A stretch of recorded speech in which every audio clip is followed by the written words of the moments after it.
تو میمل صاحبہ نے بھی کیا بات کر دی کہ راجہ ریاض صاحب ایسے نام دیں گے شہباز شریف صاحب کے.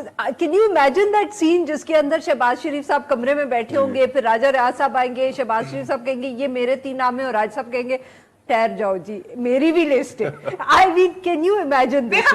دیکھیں میرا تو خیال ہے کہ میرا مشورہ تو راجہ صاحب کو یہ ہوگا, اپوزیشن لیڈر کو میرا مشورہ یہ ہوگا کہ وہ کو کر دیں, بغاوت کر دیں اور اپنا ہی نام دے دیں کہ میں بنوں گا نگران وزیر اعظم. آئین کا جنازہ ہے, ذرا دھوم سے تو نکلے. جی عامر صاحب, میں کہہ رہا ہوں جب ڈار صاحب یہ خواہش کر سکتے ہیں, ان کے سر پہ لوگ بٹھانے کو تیار ہے ہما کو, تو راجہ ریاض بھی خواہشی کی تو بات ہے, بالکل کریں, تو آنے کریں. اور مطلب اور میں بھی اپنا نام ڈال دوں. تھیٹر آف دی ایبسرڈ ہے, اس کے اندر بس ایبسرڈیٹیز اور ہونے دیں.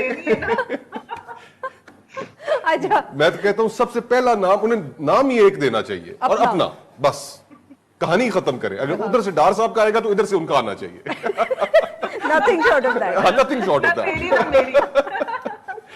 نہ تیری نہیں تو یہ تیری میری کیا, یہ تو پھر ان دونوں میں سے ہی پھر کوئی ہوگا نا.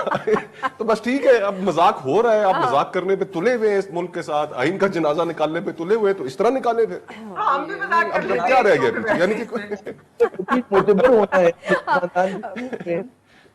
میں یہ کہتا ہوں کہ راجہ ریاض صاحب کو مزید معتبر ہونا ہے اگر شریف خاندان کی نگاہوں میں, تو مریم نواز کا نام دیں. بڑا مطلب ہے, آپ سوچیں کتنے ڈھول بجیں گے. یہ بھی بہت اچھی تجویز ہے. الیکشن لڑنا ہے سر, کیا باتیں کرے باپ دو. پھر تو نون لیگ کا ٹکٹ پکا ہے نا. نہیں اگر مریم صاحبہ کا نام دیں گے تو پھر تو میں اجازت نہیں ہے. مصطفیٰ صاحب کیا باتیں کر رہے ہیں؟ نہیں, وہ نہیں لڑیں گے الیکشن, کوئی مسئلہ نہیں ہے, دیں تو صحیح, چیلنج کریں نا نظام کو. میں تو کہہ رہا ہوں بغاوت کریں. مریم نواز صاحبہ نے تو لڑنا ہے نا. ہاں میں اس پوائنٹ سے کہہ رہی تھی کہ مریم نواز صاحبہ نے نہیں تو سلمان شہباز کا دے دیں, یا پھر کسی اور. میمل صاحبہ سلمان شہباز صاحب کا از اے گڈ آئیڈیا, یا حسین نواز صاحب کا دے دیں, حسن نواز صاحب کا دے دیں.